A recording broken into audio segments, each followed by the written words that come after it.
সান মারিনোতে পৌঁছে গেছে বাংলাদেশ জাতীয় ফুটবল দল। সেখানে যোগ দিয়েছেন সমিত সোম। নতুন কোচ থমাস ঢুলির সঙ্গে প্রথম সাক্ষাতে ইতিবাচক তিনি। সান মারিনোর বিপক্ষে ফিফা প্রীতি ম্যাচ 5 জুন, ঢুলির প্রথম অ্যাসাইনমেন্ট। বাংলাদেশ দলও প্রথমবার ইউরোপে খেলবে। দলের সবাই এই ম্যাচ নিয়ে রোমাঞ্চিত। ভ্রমণ ক্লান্তি কাটিয়ে মাঠের অনুশীলনের জন্য অপেক্ষা। মঙ্গলবার দলের সঙ্গে যোগ দিতে পারেন হামজা চৌধুরী।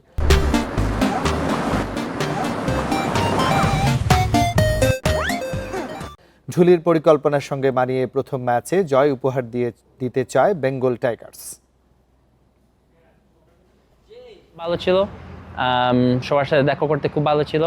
এরা তো ট্রেনিং ক্যাম্প শুরু করছে একটু আগে, বাংলাদেশের অনেক পরিশ্রম করতেছিল। সো জাস্ট গুড সবার সাথে দেখা করতে, কোচের সাথে দেখা করছি ফার্স্ট টাইম। সো এটা খুব ভালো ছিল। Looking forward to working with him and hopefully আমরা সবাই একসাথে ভালো করতে পারবো।